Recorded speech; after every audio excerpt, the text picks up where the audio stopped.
If you're meeting the wrong people and ending up in the wrong relationships, then don't despair. In this video, we have a golden interview that will give you some great insights into how you can finally break those awful relationship cycles so you can call in a relationship that's aligned with your true, beautiful self. I'm absolutely delighted to be joined by my special guest today, one of my Reiki Master graduates, Emma Roberts. Hi, Emma. Hello. I'm so happy to have you here, my darling. Really excited for this interview and this chat. It's going to be amazing. Thanks, Glenn. You're welcome. But yeah, Emma has always felt a deep connection to spirituality, even before she discovered Reiki. And although she didn't have the language for it at the time, looking back, she can see that Reiki had gently been weaving its way through her life for many, many years.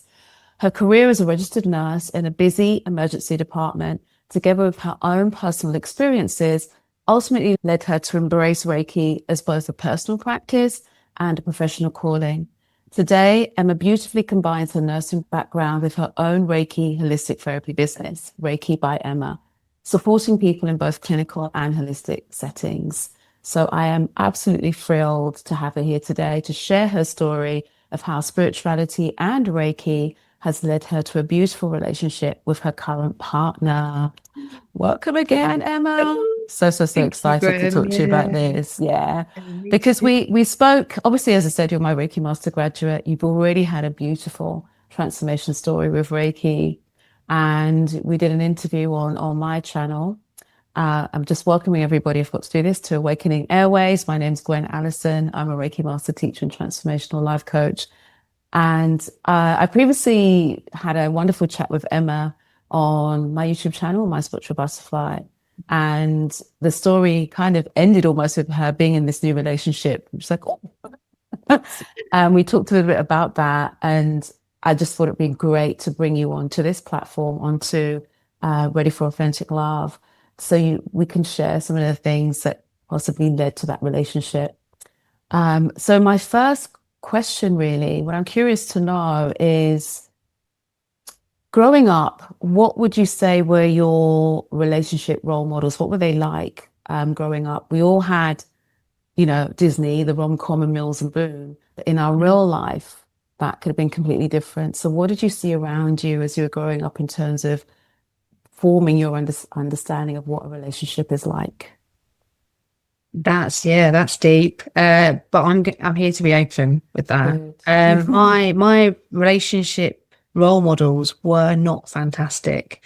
There was lots of conflict. There was some violence. There was sort of power struggles, some narcissism. I know that there's, I can only speak for myself with this and how it impacts you, but I know it obviously will probably resonate with lots of people. It becomes what you learn is normal in a relationship. So all of that sort of negative role models around you, the relationships, whether it's your parents, your grandparents, your friends, family, uncles, whoever, it teaches you that it's normal for someone to cheat on somebody, or someone to be violent with somebody, or someone to use money as a control. It teaches you that this is life, and this is how role models, this is how relationships are. And when you grow up and you sort of experience life and you see other people having really quite loving relationships, it does make you question what you've learned growing up. But you don't really have the tools to manage that. And I think for me, it was really quite late into my 30s that I started to really understand that this didn't feel right in my body. So these relationships that I had carried the traits of the role models that I had grown up watching in relationships. And then you learn on your spiritual journey more about yourself and who you are as a person and where your boundaries are, and how you become more aligned with your authenticity. Obviously this kind of journey doesn't really happen overnight.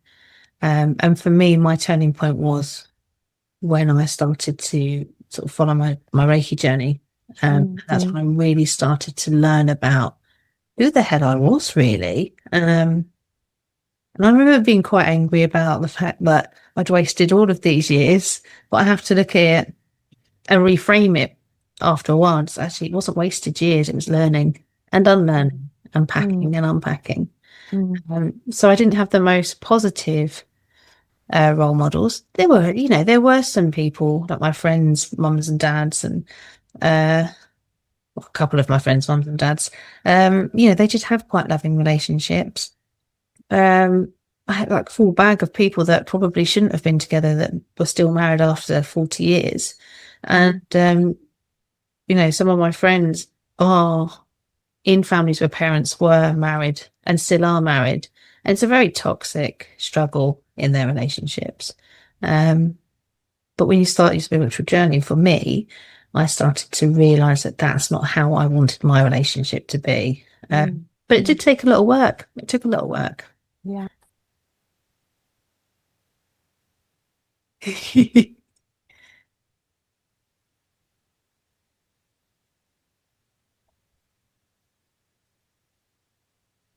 Sorry, I think my throat chakra went there. Yeah, that's kind of typical of most people I speak to and my own journey, that we grow up with this idealized imagery, romanticized view of relationships that we're getting from Disney and all the movies and Cinderella and the fairy tales and Mills and Boone. But we don't have any real reference in our real life to kind of say this is how it should be. And so I remember for me, it made my relationship role models were like my mum and dad, and that was like probably like yours, quite argumentative and not very pleasant at all. And it made me kind of rebel in my relationship, which became my marriage. I was like defiant. I would not let anyone treat me the way my dad treated my mum. That's what it brought out in me, very much kind of masculine. So seeing the role models you saw around you, I know we had the transformation later, but up until that point, who are you being in your relationships? I played both roles. So my father was very sort of power driven, very financially driven. Like if he had money, he was powerful. And my mum, when she was quite, and she still is quite meek and mild, and she sort of, when she received money, it made her feel loved. So there was a conflict of power and finances, which actually shouldn't really be, in my view, is it shouldn't really be your foundations of your relationship. So I ended up sort of developing a sort of relationship model where I would fit into whoever I was dating. Like if they were the meek and mild one, I would become the power driven one. And if they were the power driven one, I would become the meek and mild one, because that's what I learned was the struggle, the conflict, and the connection in a relationship. You had to have those two things. And with that, you then sort of condition yourself to desensitize yourself to what's actually happening. You make a lot of excuses for behaviors of your partner. You make a lot of excuses for your own behaviors. You're like, I did this because I had to protect myself, that kind of thing. But why you don't necessarily connect with your ego, but you become, when you're in the power space, the masculine energy, or the fight mode, ego steps in and you're blinded then by anything. Your self-awareness is not a thing. So I bounced between relationships, and I can see now on reflection, I played both parts of whoever I was in that relationship with. And sometimes I was in the relationship and I played both parts with the same partner. I would be the meek and mild. And it makes you realize that you too can be the toxic partner. So, we're very good at going, oh, but they did this and they did that and blah, blah, blah. The spiritual journey teaches you to be reflective. Upon reflection, I can see that there's a lot of times where I could have been that toxic person. I could have been the manipulator. I could have been the driver of arguments and conflict. And it's really about honoring that. I would never have admitted that to myself before Reiki came into my life. And I think that because we learn so much about self-acceptance and honoring those emotions and feelings about who we are, that we are able to safely navigate the journey of awareness and pain and hurt that we may have caused ourselves and other people. And practicing Reiki has actually allowed me to hold space for myself and offer myself forgiveness for being that person, because I know that I was that person because of it was the only way I knew how to be. Yeah. So it makes you start to question, and I guess it makes you a bit more authentic. You start to not want to play these different roles. But I love that you said you start to understand your role in it, whether it was in enabling it or whether it was in starting it and perpetuating it. It's a higher level of conscious that recognizes that, in you, which is obviously the start of something different. And so you mentioned that you did this reflection. Was this happening whilst you were in your previous relationship, or was it after the previous relationship finished, that you had time to really reflect, or was it kind of emerging all the way through? So I think the break point was I was in a really, really toxic, narcissistic relationship, and I was beginning to develop self-awareness and recognize that it wasn't healthy what I was in, and I started to recognize not my role, or in this particular relationship, it wasn't the role that I was facilitating or was the instigator of arguments. I was very passive in my space, and I was absorbing all of this narcissistic, toxic, game playing sort of information from my partner.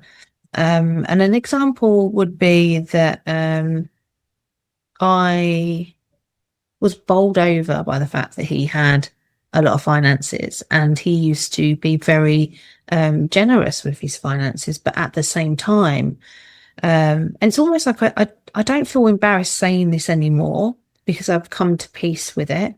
It's that he would say like, "Oh, I don't want you coming around. I need some space." And I'm like, "Okay, space is cool. Everyone needs space."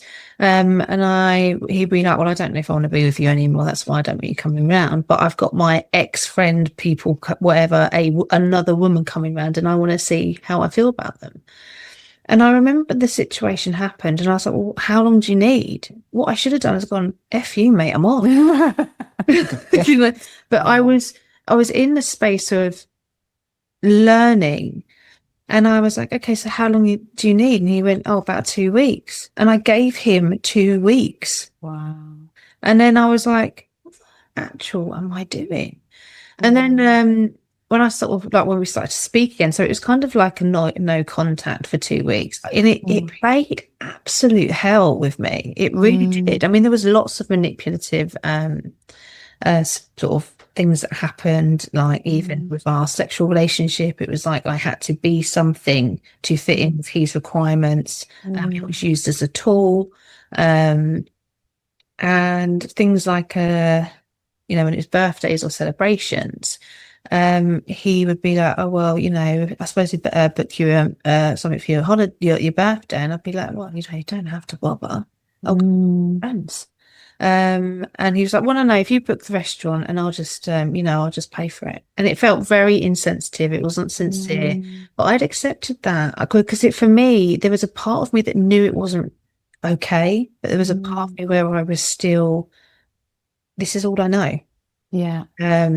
So it really damaged my psychology and how I felt about myself. I had stopped eating. I was very slim. I would work extra hard at the gym. So when I wasn't trying to manage the relationship, I was at the gym. And one of my gym buddies, we went and had coffee after the gym, and she went, "Emma, look at yourself." please look at yourself. And there was a mirror all the way along the sort of the cafe. And she went, please just look in the mirror and tell me what you see. And I just went, I see someone who I don't even recognize. And she went, you are in a relationship that is breaking you. And I was so lucky that I had people like that around me to manage my space for me while I learned how to be the person I wanted to be. But that was the turning point, when your friends turn around and say to you, just look at yourself. You deserve more. It does make you sort of stand up a bit and go, you know, and it wasn't just one friend. It wasn't just two friends. It was all of my friends. And I remember, so the relationship sort of continued, but I began to withdraw. And the more I withdrew, the more he laid on the affections and the loves. And then I'd be reeled in, and then it would happen again. And then I'd be like, no, actually, I'm going to withdraw. And I remember it was Christmas Eve and I was at work. I was doing a night shift, and a lovely friend and I were having a great time working with me. And my partner at the time was supposed to be picking me up at after I finished my shift, so that I could get home in time to sort of prepare everything for Christmas. And like, my daughter's dad would be bringing her home, and so I wanted to prepare, you know, Father Christmas was coming and all that stuff. And he messaged me in the morning about 6:30 and just went, oh, I've had a bad night, I'm not going to come and pick you up. And I was like, it's Christmas Day. And he's like, yeah, I've had a really bad night. And I just thought, okay, I've had a great night working in Resus, but it's fine. So my friend turned around and went, sod him, basically.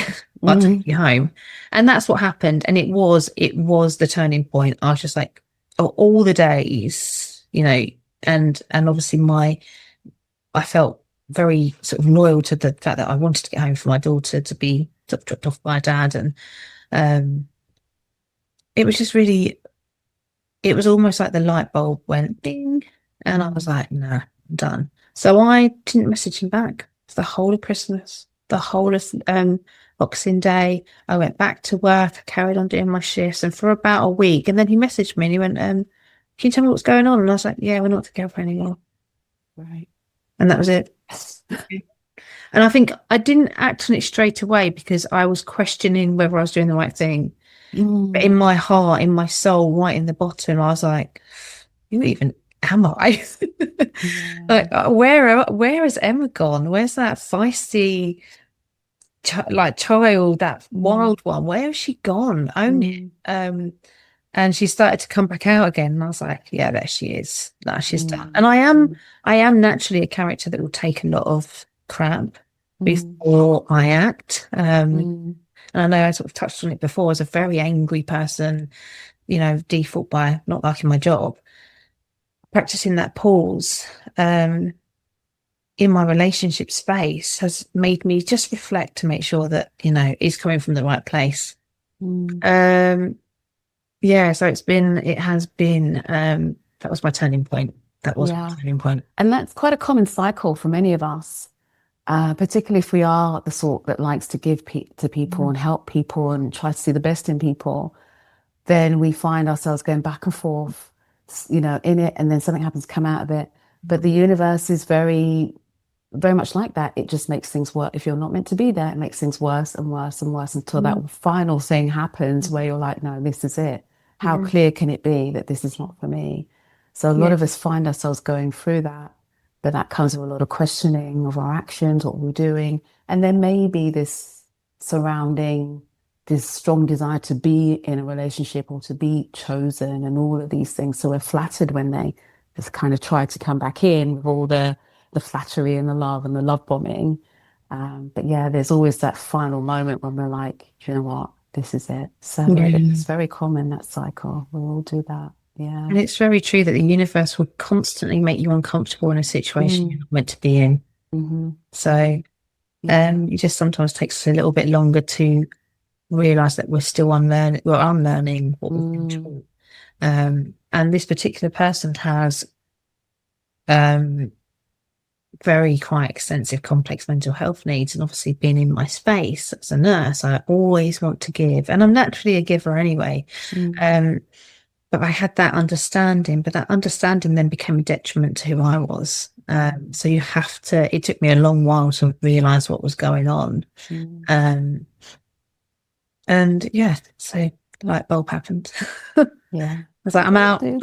Yeah. Were you on your spiritual path at that point? I was on my spiritual path, but Reiki hadn't come into my space. So the relationship began around COVID, and Reiki was on that radar. So I was trying to find something for my mental health. And looking back, hindsight's wonderful. There was probably lots of reasons why my mental health was so bad, not just COVID, not just all of the stresses that I had, but like managing a relationship that wasn't aligned with my values. I just didn't know what those values were at the time. So yeah, it was on the outskirts. It was coming in. Yeah. So when that finally happened, the ending happened. That's when the actual full leap into Reiki really sort of come paramount in my life. Yeah, because I remember that you started Reiki. I remember you were in a relationship, I think, at that time, and then I remember you being single for a bit and having such peace around that. Tell me about that phase. This would be before you met your current partner. Peace around ending a relationship. Just more being single. Yeah, it's being single. It's not sort of having to perform or and that's one of the things that you learn, or I've learned, is that when you do sort of have like bringing Reiki into my space and my relationships, because it ignites that authenticity within you. Performance isn't a thing anymore when you bring it to the table in your relationship. But before that, yeah, finding that peace and being single, just having that mental calmness and that clarity, and knowing that having been in quite a toxic relationship where you're bouncing between every single sort of mental health and trying to do the best, and is it you or is it them, and then are you unlearning, are you learning? There was definitely a stillness, and I think obviously that then allows other things to come into the space, but it wasn't a stillness that I actively and consciously made happen. I think spiritually, and I do believe this, you know, your team come in and go, right, the barriers are down, let's nurture, let's get in there, let's put her on the right path. Because I remember saying to you, sometimes I felt like Reiki just picked me up and just plonked me on a completely different path, and I was like, whoa, what happened there? Oh, okay, fine, now I understand. But yeah, it was a really healing space to be in. And it allowed the Reiki journey to really sort of happen for me. Yeah, because viewers of this video won't know the story behind your Reiki journey in terms of you know, not liking your job as a nurse for 24 years. They're probably not aware of that. And then with Reiki, you were able to be in that same space and enjoy it. And you're still, you know, a bank nurse. You still go in now and again. You've obviously got your Reiki business as well that you run part-time. So it did feel like everything there was shedding that didn't need to be around. So what were your daily practices that helped you to find more of you in that space, in that time? Bringing things that brought me joy into my life. And that's actually been a theme throughout, sort of from that sort of time till now. And I share that with my clients. It's all about bringing something in that brings you joy, because when life is difficult and when you hit hardship in a relationship or work or anything like that, you have like the negative tip of the scales. And if you don't have anything joyful in your life, you're then balancing negativity with negativity, and you haven't got anything that's to offset that. So bringing little bits of joy into my life, going to the beach, taking a little gas cooker and stove and having a cup of tea, watching the sunset and not worrying about the time of the cafe shutting or anything like that. Hanging out with my friends. Like, we do not realize sometimes when we're in that healing process, how important our sisterhood is, how important our community is. And, you know, our pets, our animals, our families, like those people that go, hey, I like your hair. You look good today. Those people that bring light to you.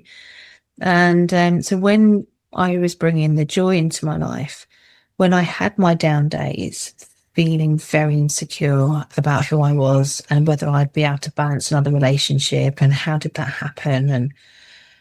And I was able to balance it with the joyful things like, Emma, it's not all bad. Like, yeah, you made some mistakes in this relationship, but hey, you had a great time with the girlfriends at the beach the other day. So bringing joy into my life and sitting in a space of, so how can I put it? So finding comfort in the uncomfortable and sitting in that, like, really recognizing where in my body I was holding that anger and that sadness and that irritation and that fire that was like, Emma, you really, like, where's your self-respect? Where's your that who are you? Work this out. So holding space for me, and we practice it all the time, don't we? We put our hands on our heart space or our solar plexus or wherever we feel like we're holding that pain, intuitively just being in that space, but bringing joy to the table at the start and now is one of the biggest things. So even if I'm having a really, really bad day,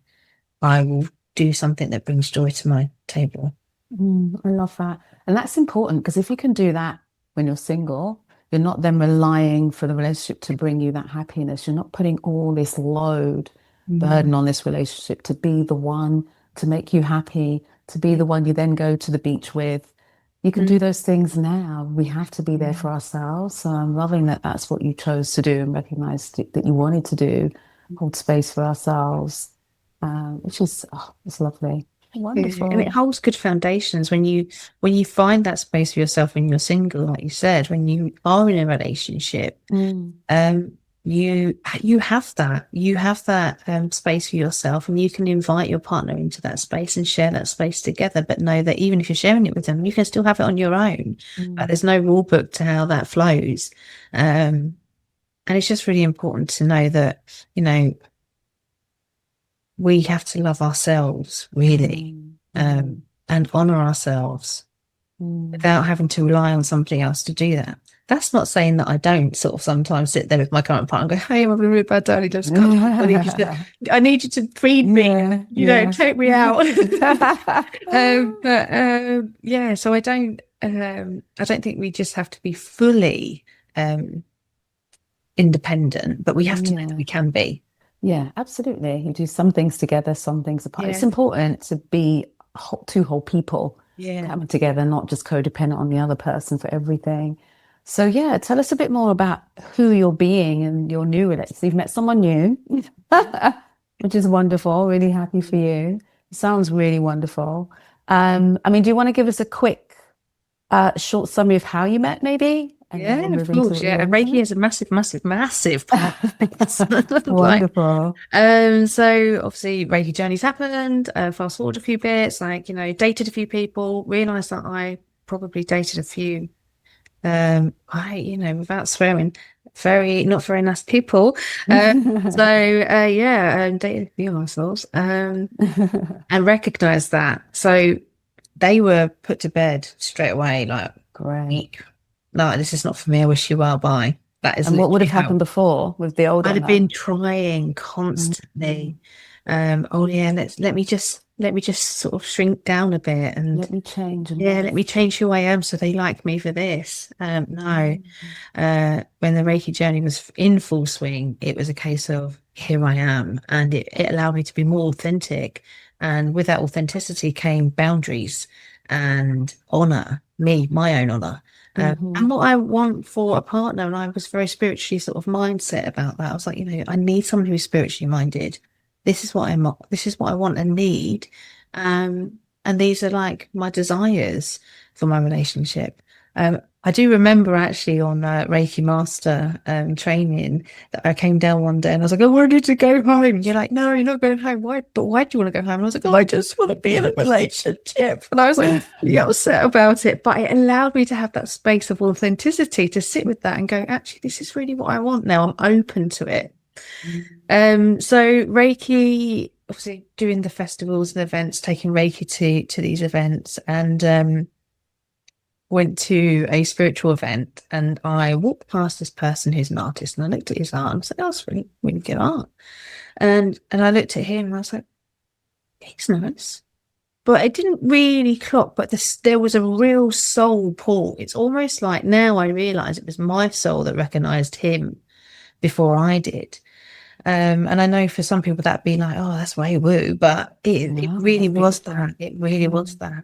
And then we kind of sort of were on the peripheries of each other for a good couple of months before that. And I think it was about 6 or 7 months later, we then ended up at another festival together. And it was a 3-day event, and he was a couple of stalls away from me, and it was heavy on my radar. And I couldn't work out why. I was like, what are you trying to tell me about this person? And I kind of like nodded and politely said hello every time we met each other, sort of crossing. And then on the last day, he was on a table. It's really quite early in the morning, just having a coffee. And I was like, right. And then suddenly I started talking to him, and the mind hadn't even caught up. And I was like, hey, you know, we met like a couple of months ago, probably in September. I don't know if you remember me, but I remember you. Your art was really well. And I was like, inside, I'm like, who is this person talking to this man? Who even are you?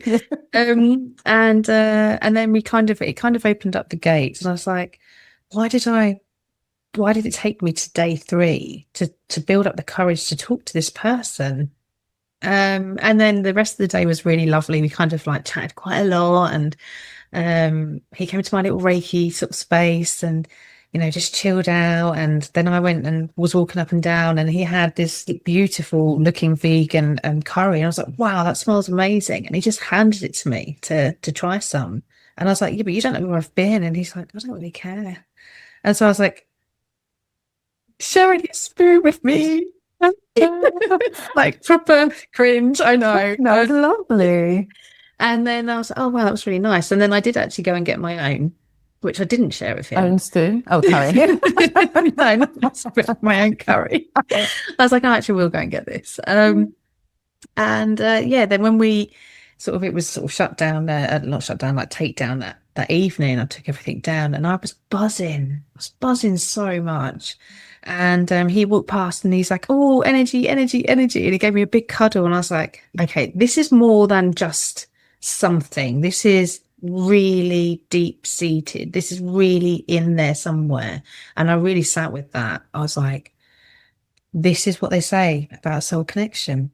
This is what it is. This is when your soul recognizes another soul and they recognize you, but your mind and your sort of, you know, socially conditioned self is trying to catch up with it. And then we just messaged a few times, chatted a few times, some phone calls, which he was always like, oh, don't talk to him on the phone. I hate phone calls. Well, we phoned, like that went out the window, Gwen. I was like, well, I actually quite like phone calls. So but yeah, we had lots of phone calls, and then we just like, so if I hadn't have done Reiki, I wouldn't have been doing these events, and we wouldn't have met. Yeah. Wow. So that is how Reiki put us in the same space. So if I was still plodding along, not having experienced or listened to the nag to take me down the Reiki route, this wouldn't be a relationship at all. Wow. I wouldn't even be there. I wouldn't even know who he is. So well, I think the universe might have orchestrated something, but who knows? Who knows? You know, we're there now. Yeah, exactly. So in terms of your current relationship, thank you so much for sharing that. It's a lovely story. So are there, in the current relationship, I guess, I mean, every relationship has challenges, as you said, isn't perfect. What for you, what happens, for example, when you have disagreements? How does the new Emma deal with that compared to how the old Emma would have dealt with things like that, disagreements or things like going away? So the old Emma would have just kicked off like a ball with a red Mm. rag. She would have just kicked off, and it would never have been my fault. I'd have done nothing wrong. It would have all been down to them. And by would I apologize? Absolutely not. So, I was very protective over who I was, and so that's how I would have changed. That's how one of the sort of parts of me has changed. The other aspect of me is I would have become the weaker willow. I would have cried. I would have lost my self-respect. I would have lost my self-worth. And then I would have just become very unable to move past that. But both parts of me previously, I would have sat with that for weeks, weeks and weeks. Wow. And what's happened to me now, and it's sometimes it is not always the best way, but what I have recognized is if we have disagreement, there's parts of me at times that does kick off, and I'm like, no, hang on a minute, blah blah blah, blah. And then I have to sit with myself, and I instantly reflect and recognize that I've come into that from a place of fear. I've kicked off because I've been triggered into a space of the past. And I don't think it's a bad thing that sometimes we can't automatically be in the moment. And it's okay to come into something from the past as long as we recognize it and just sit there and actually me and my partner do joke about it because he's like, okay. And he's like, all right, give it a couple of hours. And she's like, shh. And I'll be like, so, but these times are quicker. Like, I don't sit on something for weeks. If we have a little argument, I'm very much sort of like, what have I brought to this? Like, what have I done to make this happen? And I'm not taking full responsibility of everything that's ever happened. There are times where the other person has to reflect and go, actually, I could have probably handled this better. Or if I hadn't of said something, or if I hadn't have not said something, because I think sometimes in relationships, it's the not talking about stuff that causes the arguments. It's the not expressing, it's the not communicating or sharing the details. That's what causes the conflict. So both of us recognize that in each other. And, my partner has said, there's a lot of things that I've brought to our relationship that he's learning about. And there's a lot of things that he's brought to the relationship that I'm learning about. So we mirror working together to be the best versions of ourselves in our relationship. So it's really lovely. He is so spiritual as well. So he's a Reiki, and actually his mum's a Reiki practitioner. So, Oh, which wonderful. was which was a very sort of, it was like a lovely surprise, It was on your list. Yeah. Our list. It was on your list.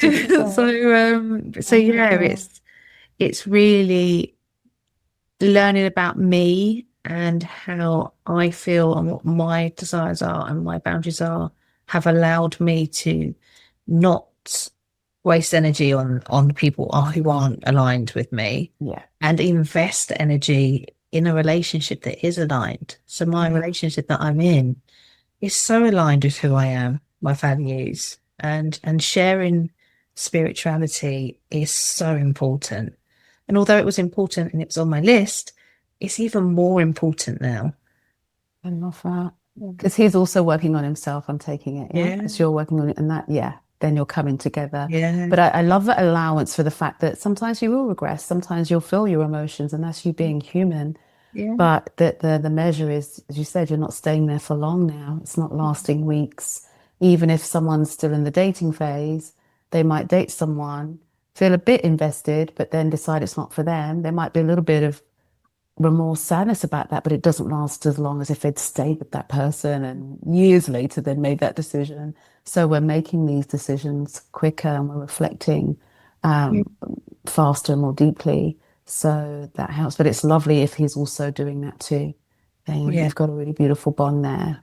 We've created space for each other to kind of be yourselves. And what you said is true. If we're not able to speak our truth, that resentment builds up and it comes out. But sometimes it doesn't come out as anything relevant to what we're really holding, it's just random stuff. So we have lots of bickering arguments about nothing important because we're not speaking our truth. So yeah, it's a wonderful Mm. thing to learn. It Oh, my really- darling. Yeah. Sorry, are you going to say something? I was just to say it's just a beautiful space to be in, and you Yeah. have that. You are able to be that vulnerable lover. Mm, You are able mm, to sit there and cry and freak out and be insecure and all of those things when you're with the right mm, person who matches you, not just to sort of like, make out that you're the best thing in the world all the time, every time, but to sit mm, there and you want them to think that, but also to sit there and go, hang on a minute, that's not quite right. I'm going to challenge you on this. mm. Um, and for you to be able to be in a safe space to do the same to them, like actually, I'm going Yeah. to challenge you about this. But yeah, I have healed from an awful lot more traumas than I realized I even had being in the relationship that I'm in, because Mm, he knows how I feel, and he's very good at reading my emotional behavior. And I don't mean that I'm sitting there crying all the time. But I do cry in my relationship a lot, and I feel very safe to do that. But it's mm. not, he knows that it's not crying at him. He knows that this is me healing Yeah. with him Mm, as my supporter, as my safe person. mm. That's beautiful. Oh, I love I that, know, Emma. right? I know it's I love beautiful. it. I love it because that was one of my questions. What have you learned about love? But you've weaved that in anyway. And now you've kind of summarized it beautifully. And I think it is that we want to land somewhere where we can be ourselves, which then means they can be themselves. Both partners want the same thing. They want to be with someone where they can be their whole selves and feel safe to express what they want to express. Yeah. Otherwise, you're in a relationship with half a person. I always say that. And we can learn so much for our relationships. The journey continues with the relationship. It isn't the happy ever after that Yeah. we've been grown up to believe happens. You meet someone and and you run off into the Yeah. sunset. That's Yeah. where the journey begins because you really are facing yourself. They're reflecting you. Yeah.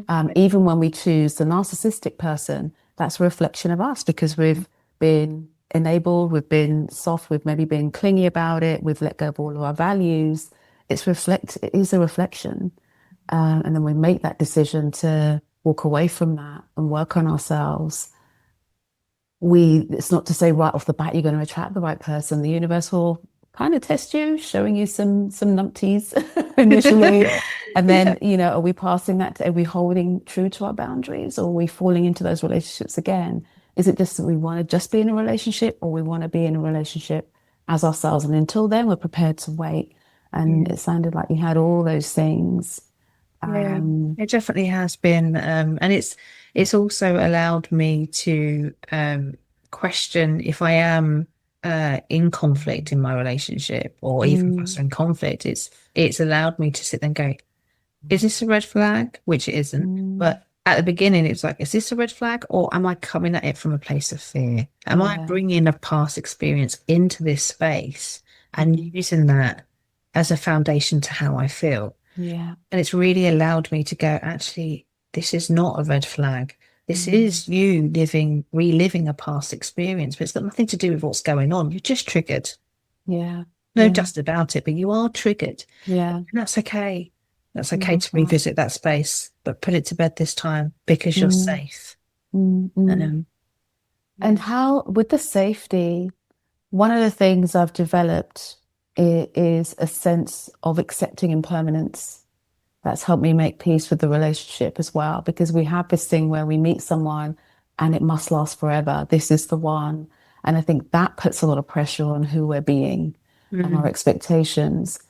Have you found the same? Have you found you've kind of let go of this needing to be the forever thing and or not?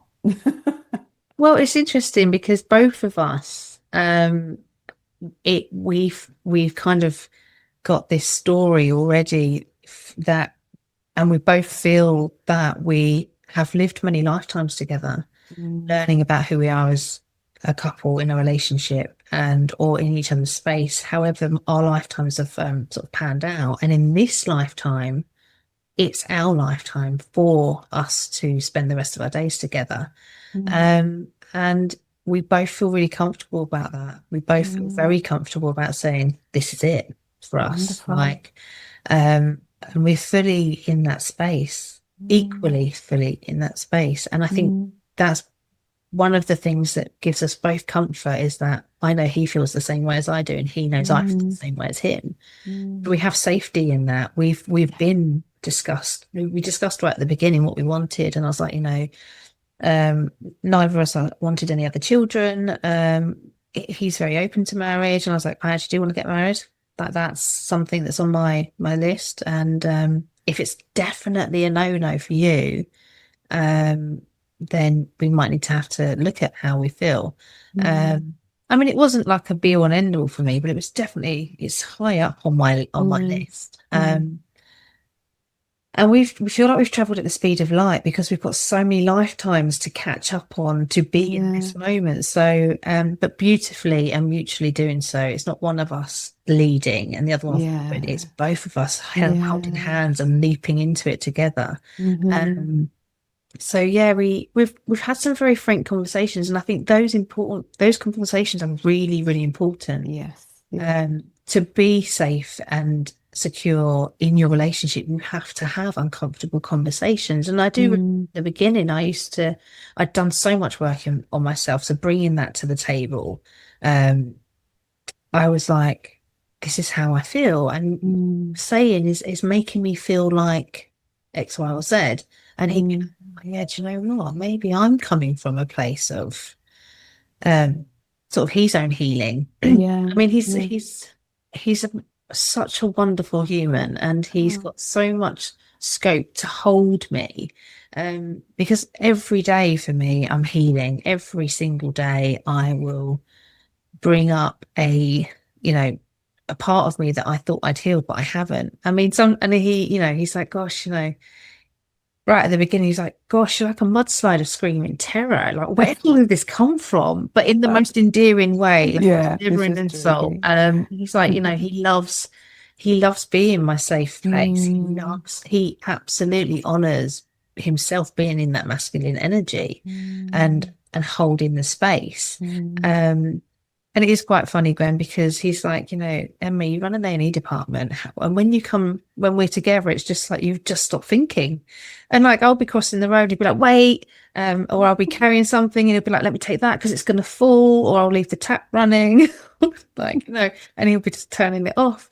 I feel like I just hand him the wheel of life for me, at times when we're together, and he embraces that. He mm. absolutely embraces that. So for me and him, his role when I hand him the wheel, he enjoys, and I actually quite like handing him the wheel. Yeah, that's great. Because you spend, I guess, working in A&E, there is a lot of having to be on high alert, and it's Yeah, nice to feel you can just come home and sink into yeah, that relationship yeah. and know that you feel safe enough to do that.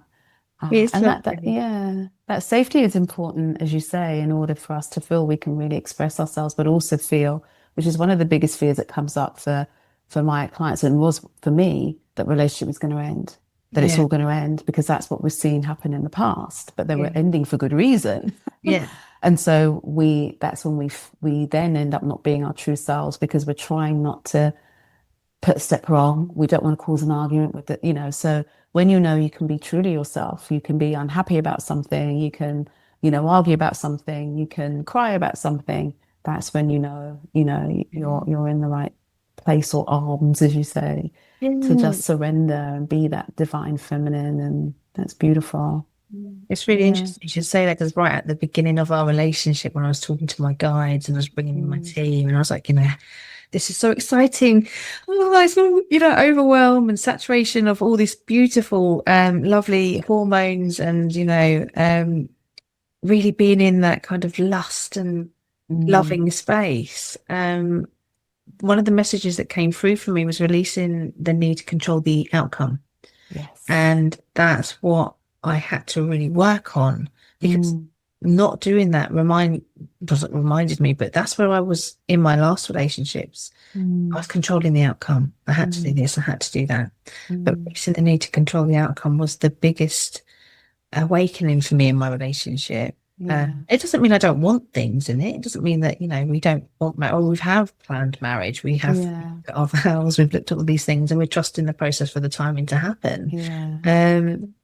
But it's a really big point, that you've made there. So releasing that, surrendering that, because actually we can't control anything in life. We can set our intentions and walk into it with conviction, and not put boundaries on ourselves. But we just have to let go of that. The journey is so much more important sometimes than Exactly. and Yeah. Yeah. I love that. And that's where it comes full circle with the impermanence. We can't control everything, but what we can control is our reaction to it. And we have to trust that we'll do the right thing at the right time. And that allows you to really surrender into it and just enjoy it day by day, but plan your future together. And a shared vision in a relationship is so important. You can't have one thinking, right, I'm going to do this, and the other one's thinking, I want to do that. You have to have this shared vision that you're molding together because the relationship itself is an energy. So, and when you're older, when you get into a relationship in your older years, you're not the teenagers or the young adults that can mold together really easily and hang out with the same friends and, sort of become one. You're older, you are trying to bring together two different worlds almost. coming together and having to navigate that is sometimes tricky because neither of you want to or should give up or sacrifice too much of yourselves to sort of satisfy the other person. It has to be mutual. And we're really very lucky actually, because it's not felt like either of us have had to sacrifice anything. Like I still see my friends, I still go to my wild sister weekends, I still do all the things I do, and he still does all of the stuff he does. If anything, it's enhanced sharing those spaces. I mean, obviously he's not going to come to the sisterhood weekend, but definitely girls only. Need something for yourself. Unless I've got an issue and I need him to pick me up because my car's broke down. So But he comes. yeah, he does. He does. There was one sisterhood weekend, and I was like, oh my god! Like I turned up, I didn't know anyone. I was so overwhelmed, but it was the right thing for me to be there. And I was on the phone to him. He's like, right, don't worry. At midnight, just pack everything in your car. I'll bring the big car. I'll shove your tent in the car. We'll just drive off. No one will even know that you've gone. And I was like, it really is just like, he was on rescue mode. He's like, Matt, my girl needs me. Like, what do you need me to do? And he's, I've never had that. It's been the quality that I want. I am absolutely okay standing on my own 2 feet. And he does laugh a lot about that. He's like, gosh, you just like, you're so capable. And then we're together and you're just like, Jenny. And deliberately so. And because you can be. So that's it. He's seen that you can be strong. Yeah. But he's also, as you said, loving the fact that you will just trust him to be there for you. And I'm sure you're there for him when he needs you. So it's mutual. But I love that. I mean, as with most people in their later years, they carry sort of baggage. I mean, I don't really like saying it's baggage. I just think it's life experiences. Yeah. You carry that, and you do carry it into your, and it does mold you to some degree, and that's okay. So he's had his own learning journeys, and he says really lovely things like, you just inspire me to find joy, and and he inspires me to let go. So we inspire each other in different ways, which is very great. Yeah, it's beautiful. Thank you so much, Emma, for sharing that. Really took us on a beautiful journey there of your relationship. I'm so happy for you. Thank you. So if someone were where you used to be, so perhaps before Reiki, they're recognizing themselves in your story, they're recognizing their anxieties, their cycles, maybe they're settling or feeling anxious about relationships. What would you want them to know? I'd want them to know that learning about yourself and holding yourself to account and taking responsibility for who you are, it might mean unlearning and unpicking what you've been taught, because it doesn't work for you and the point that you're in your life now. And you will experience tears and hurt and pain, but finding a way that works for them to seek that comfort in the uncomfortable, sit with those pains and those emotions. And the only way sort of out is through, and you will become the best version of yourself, that you'll be inviting someone into your space and knowing that you can hold your own. So sitting with those anxieties and really picking apart why they're there, and are they even yours? Like, we carry so much trauma from not everyone in the world, but the majority of us do carry trauma from our upbringing. And we do bring that into our relationships. So learning about ourselves is one of the key things, I think, to bring in the best version of yourself to your relationship, and actually honoring the parts of you that are difficult.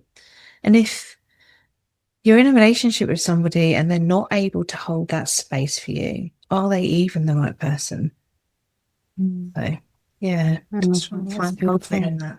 Yeah, thank you so much. I love that. It's beautifully said. I guess if we're able to accept ourselves and all aspects of ourselves, we're able to call in someone who can do the same, which is wonderful. Thank you, Emma. Really enjoyed this conversation. Thank you for being so open and beautifully vulnerable about where you were, where you are now, what's still challenging you in your relationship. And I know it's going to help many people to kind of watch this and take a step back and perhaps encourage them to do the inner work before rushing into something else that's just going to cause more pain. But yeah, it was beautiful to sort of have the conversation, but I'm also really happy for you. I'm also really happy that you're in a wonderful relationship now. It sounds beautiful. I'll be looking for my invite to the wedding, as you know. I'll get my hat. Gonna be at the Ring of Honor in Scotland. Oh wow! So, it's so beautiful because the Scottish lands it's called both of us individually before our relationship, and we're together. So yeah, it will be there. Very spiritual space. I love that. Thank you. Sending so much blessings to you, your partner, and your relationship. And yeah, guys, if you enjoyed this episode of Ready for Authentic Love, be sure to like, follow, share, subscribe definitely to see the next episode. The next episode will be out next month on Awakening Airwaves. And do comment. Let us know how you found the conversation. Are you seeing yourself in this conversation? Have you maybe had a transformation with relationships where you're now in a much better place? Do share that in the comments below and we'll reply to you.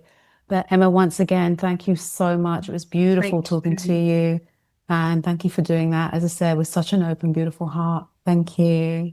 Thank you, guys. Bye. Bye.